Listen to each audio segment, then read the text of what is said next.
Good morning or good afternoon to everyone, depending on where you are joining us from, and welcome to today's webinar sponsored by GeneWay. I'm Alessia, and I am the responsible of the scientific communication at GeneWay, and I'll be the moderator for today's webinar on how to optimize your syngeneic models using genetically engineered cell lines. Before we start, a little bit of housekeeping. So the webinar is going to be 20 minutes long, and we'll have a chance to answer your questions at the end. If you want to submit your questions, you can use the question button on the right-hand side of your screen. If you want to join in the conversation using Twitter, you can do so using the hashtag syngeneic. Now, let me introduce you to today's speaker, Dr. Amélie Reza. Amélie received her PhD in molecular and cellular biology in 2009, and then she moved to the Icahn School of Medicine at Mount Sinai in New York as a postdoctoral fellow. She authored 6 first-author papers, including her last one on CRISPR-mediated gene editing that was recently published on Scientific Reports. In January 2017, she joined GeneWay as Innovation Project Manager and Cell Specialist. Today, Amélie is going to tell us about the challenges of gene editing in tumor cell lines used in syngeneic models and GeneWay's optimized platform for cell line gene engineering. Thank you, Alessia. So before we dive in the syngeneic models and the few things I wanted to discuss about, I'd like to take a few minutes and talk about the different animal models that are mostly used in oncology. There are 3 main categories of experimental mouse models used in oncology. The first one is models of transplantable tumors, which syngeneic models are a part of. In syngeneic models, mouse tumor cells are injected in an immunocompetent recipient. So you have mouse tumor cells from a cell line, for example, in syngeneic models. The stromal cells are also mouse, and the immune cells also. Another model for transplantable tumors are the human xenografts. You can use, in that case, human tumor cells from cell lines or patient tumors in the case of patient-derived xenograft models, PDX models. These are injected in an immunodeficient recipient. So in this case, you have human tumor cells, you have no adaptive immune cells, and you have mouse endogenous stromal cells. I just wanted to mention here that we have at GeneWay a model of immunodeficient mice, BRGSF mice, in the bulbous genetic background. And these are, as of today, the most immunodeficient model, meaning they have a depletion in the lymphoid and myeloid compartment. The second most commonly used experimental models in oncology are genetically engineered mouse models.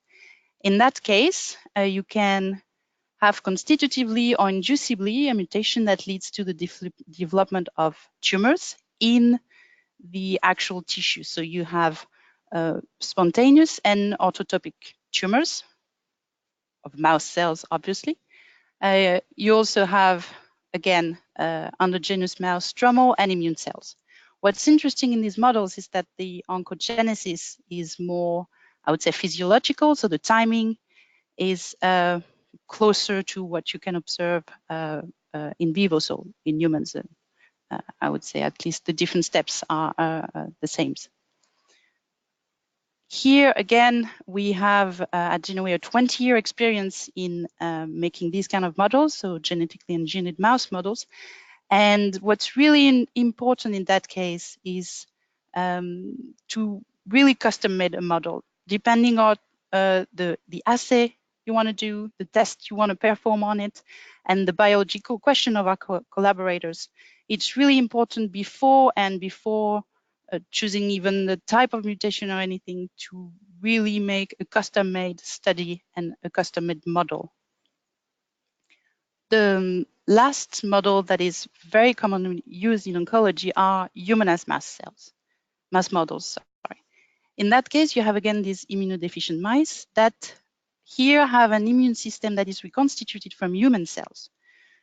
And in these now immunocompetent mice, you can graft human tumor, either cell lines or patient-derived tumors also.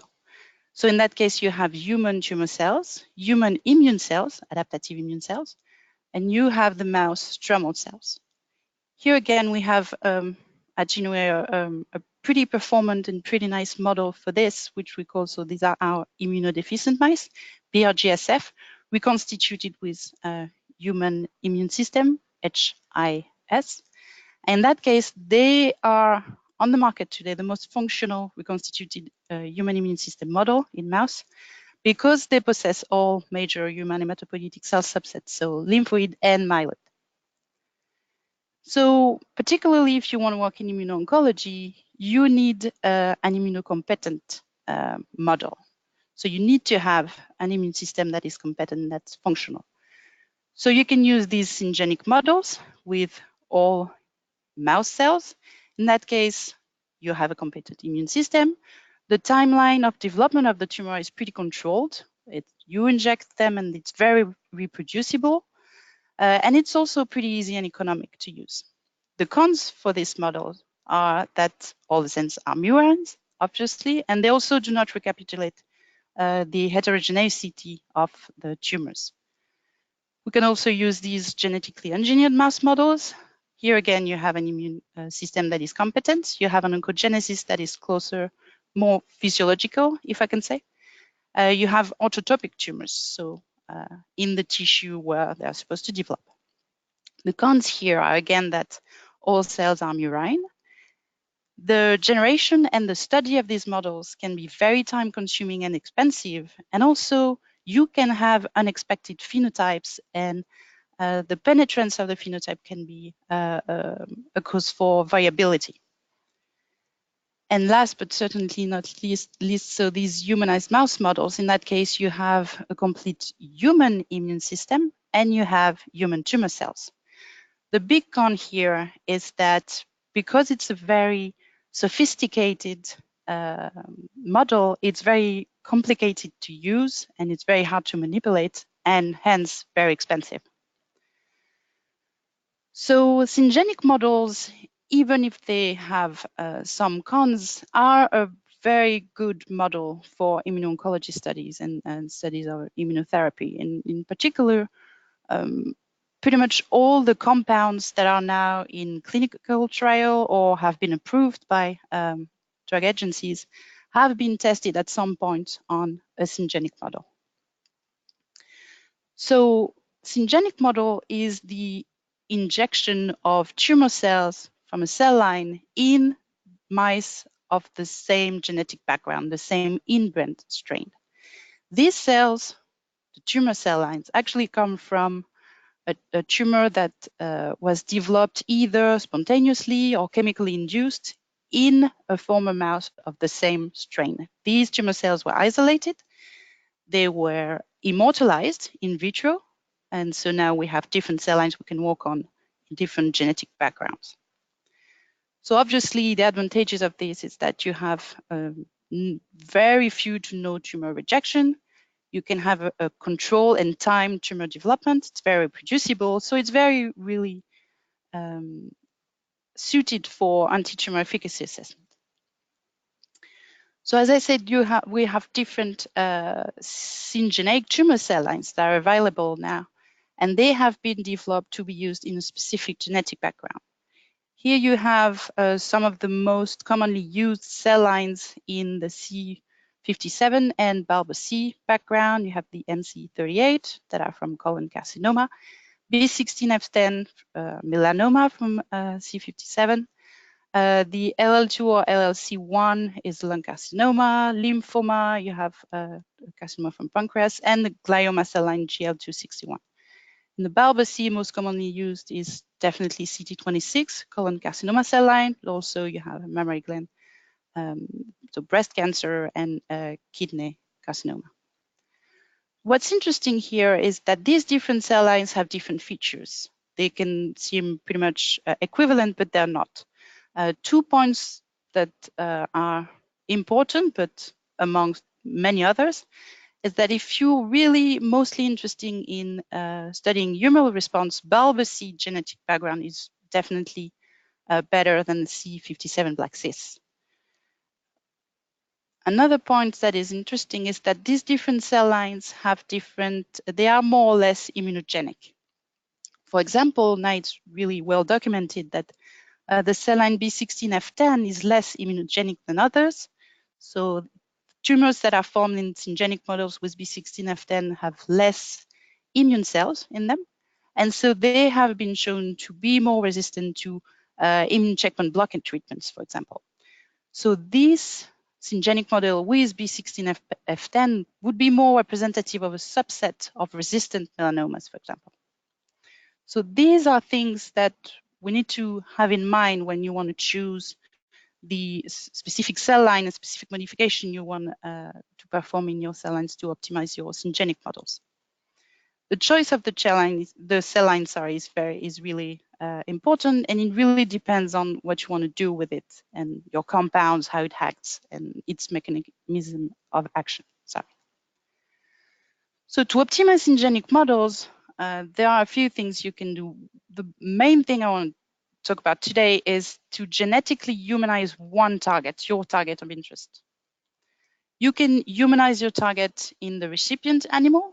So in that case, you would have the human target expressed either in stromal cells or in the immune cells. And we at Genoa have developed a catalog of specifically humanized immune checkpoints. For example, our humanized PD-1 mouse model expresses a chimeric PD-1 with a human extracellular domain. The rest of the protein is a mouse. So there's physiological regulation and expression pattern of PD-1. It preserves the target ligand interaction. These mice have a fully functional immune system, and there's no expression of the murine PD-1. Another thing you can do to optimize your syngeneic models is to genetically humanize your target in the tumor cell line. So in that case, here you would inject cells that are expressing your human target. And if you use these humanized cell lines in the humanized mouse model, you can actually humanize a specific interaction, ligand receptor, or both targets of a bispecific antibody. There are many things you can do here. So you can definitely complexify your syngeneic model and adapt it to your compound and your target of interest. There are, however, some challenges of performing gene editing in tumor cell, and then these challenges are linked to specific characteristics of these cells. Tumor cell lines, mostly the one used for syngeneic models, they have some characteristics that are actually good for gene editing. I mean, it makes gene editing very efficient. They're highly proliferative, they're easy to maintain, and they're easily transfectable. So that's pretty good. The challenges, I would say, are in the fact that most of these cell lines, if not all, are polyploid, meaning you have more than 2 alleles to target. And so these, in some cases, you have 4 alleles to target, sorry. So it can really decrease the efficiency of your gene editing. Another point is the heterogeneity of these cell lines. In that case, if you have a heterogeneous parental cell line, while you perform gene editing, most of the time you also perform clonal growth to select the modified cells. And if you do so, you are going to select a subpopulation of the parental line that can hence have different characteristics. So it's very important to know the characteristics of the different cell lines because they can affect tumor growth in vivo, which is the final phenotype that we want to preserve if we want to use it in the syngeneic models. So it is very important to optimize the design and the process that you use for gene editing, and also to really thoroughly characterize the material that you have at the end of your gene editing process. So we have spent some time at Genoway optimizing different points and different factors. And for example, we have a state-of-the-art knowledge of the different gene editing technologies we use. And that includes CRISPR. We have been developing R&D programs since 2014, and we have published different papers. And I just want to mention, it's actually our last paper. We have shown that when using CRISPR-Cas9 gene editing tool, you actually have, in our hands, it's in 40%, more than 40% of the loci we targeted, we observed on-target rearrangements. So we hear a lot about off-target risk with CRISPR-Cas9, but there's actually also a pretty significant risk of on-target rearrangements. So where CRISPR is actually supposed to cut, it's going to induce some rearrangements like a duplication, an inversion, or a mixture of all of this. So it can induce unexpected on-target events, such as genomic rearrangements. Other laboratories have published similar observations. And here, the take-home message from all these studies is really that we need to really thoroughly characterize the modified material that we obtain with CRISPR-Cas9.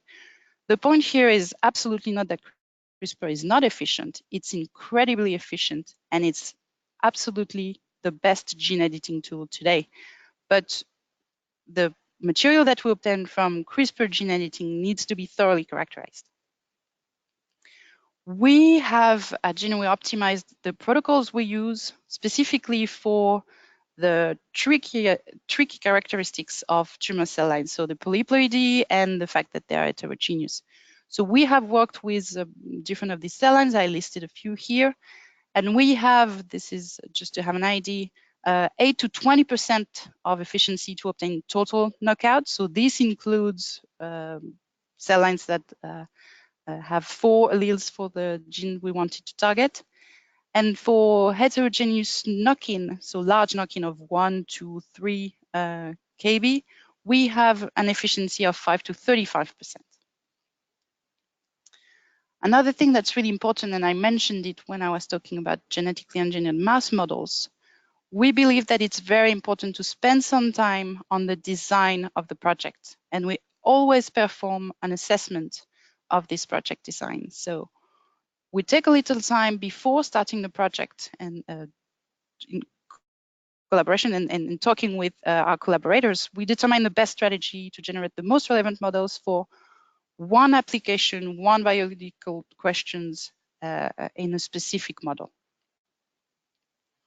Also, we systematically suggest or ourselves characterize the final clones. So looking at their ploidy, the expression of targets of interest, and also in the case of syngeneic tumors, syngeneic models, sorry, of course, in vivo tumor growth.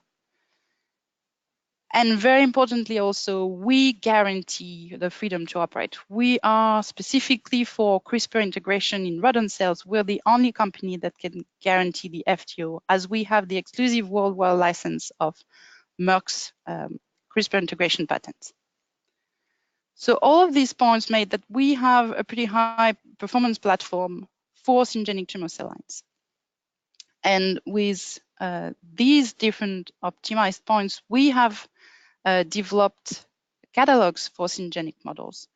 We have developed, and we're still enriching it, a catalog of recipient animals, so humanized immunocompetent mice harboring single or double immunocheckpoint targets. And these come in handy for, they are very well calibrating for syngeneic tumor models, and you can perform long-term treatments on them.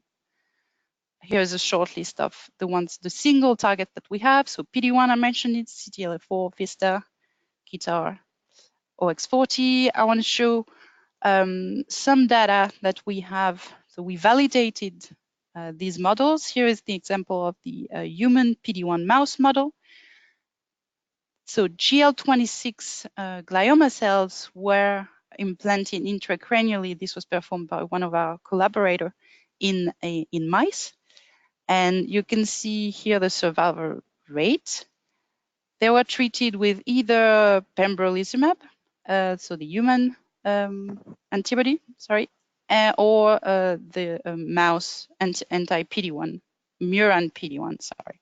You can see in homozygous HPD-1 mice that the human antibody and not the mouse has a tremendous effect. The survival rate is greatly increased. And this is a feature that we do not see in wild-type mouse. We're also developing a catalog of tumor cell lines, for now mostly in MC38 and CD26 colon carcinoma cell lines. And as an example here, I want to show a few validation for the MC38 human PDL1. So these cells are invalidated, for mouse PDL1, and they express a strong and sustained level of human PDL1. You can see on the FACS plots that MC38, the parental line, doesn't express human PDL1, whereas our MC38 human PDL1 express high levels of human PDL1. Same levels are these control human cell lines RKO, that's human colon carcinoma line. Also, these cells, MC38 human PDL1, they form tumor in vivo. You can see here that we injected these cells in wild-type C57 mice subcutaneously, and you can see that 8 out of 10 mice actually developed a tumor with the human PD-L1 expressing MC38 cells, which is exactly the same as the parental cell line. So to summarize, here, syngeneic models are definitely a good models for immuno-oncology studies, especially when they're optimized with genetically engineered either recipient or tumor cell lines. Gene editing in tumor cell lines can be challenging, especially because of the couple of characteristics that I mentioned. And it's really important to spend some time choosing your cell line of interest and the modification you want to perform in it, specifically for your application.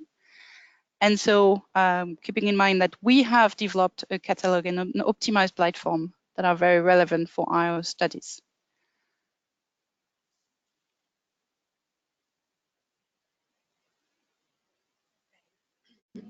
Okay, Amelie, thanks a lot for your excellent presentation. And now is Q&A time. So if you want to ask a question to Amelie, please use the button questions on the right-hand side of your screen. And we'll try to answer as many questions as we can. Okay, so I have a first question for you, Amelie. How did you optimize gene editing protocols to increase performance in tumor cell lines? Hey, that's a very good question. I'm sure you'll understand that there are some proprietary points in the protocol that I can't share with everybody, but the main point here is that you have to know your cell line very specifically. You have to know the number of alleles you want to target. You have to really know how they behave when you clone them, when you transfect them. There are a few critical points that you need to look at, and they were pretty much mentioned in the presentation, but it's all about really knowing the cells you're working with. So here in syngeneic models, there are few tumor cell lines. I mean, there's probably 10 or 20, but once you know these, I think you can really optimize everything for each one of them. But more broadly, I'd like to say that every cell line is different. And so whenever you want to perform gene editing in one new cell line, you really need to spend time checking these criteria in a new cell line. And that's what we do all the time here at GenoA. So we always optimize our protocol for every new cell line we work with. Okay, thank you. I have a second question for you. When you say you thoroughly characterize CRISPR modified material, what exactly are you looking at? Do you check off targets? Right. So the thorough characterization, it's true that it can really change from one lab from another, but one lab to another. We definitely check off targets.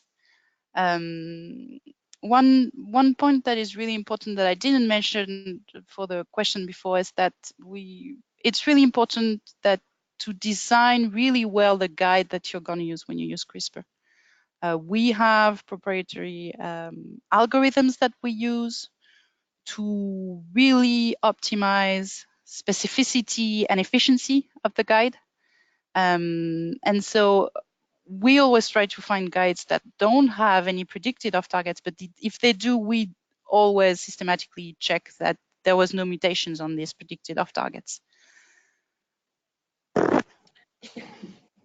Okay, here we go with another question. How do you explain the variability of gene editing efficiency in your tumor cell lines? Right, so there was a window for the efficiencies, that's right. So this is because I showed the numbers for different cell types, different cell lines. So you have glioma, colon carcinoma, you had some breast cancers.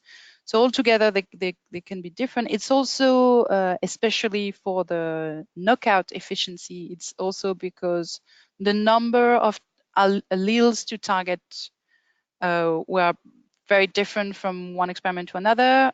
Some there were 2, most there were 3, and some there were 4. So this can explain the variability of efficiency that you see, that I just showed you. Okay, here I have a final question for you.